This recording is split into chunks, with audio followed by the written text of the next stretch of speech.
إذ قال الله يا عيسى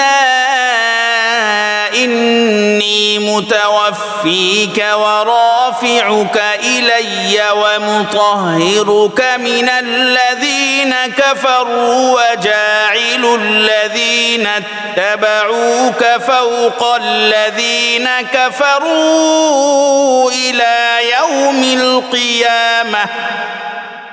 ثم إلي مرجعكم فأحكم بينكم فيما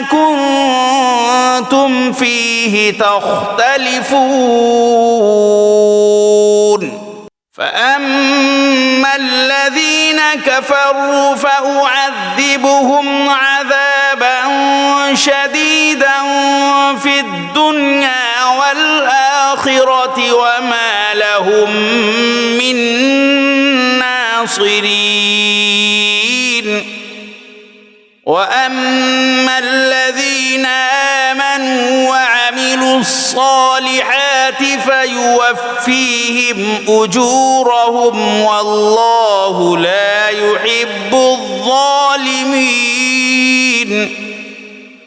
ذلك نتلوه عليك من الآيات والذكر الحكيم إن مثل عيسى عند الله كمثل آدم خلقه من تراب ثم قال له كن فيكون الحق من ربك فلا تكن من الممترين فمن حاجك فيه من بعد ما جاءك من العلم فقل تعالوا ندع أبناءنا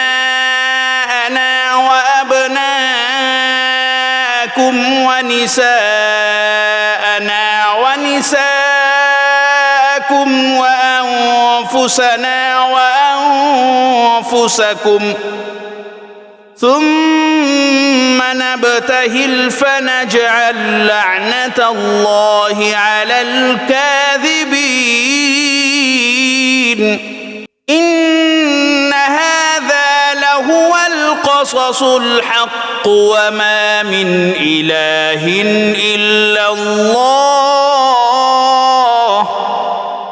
وإن الله لهو العزيز الحكيم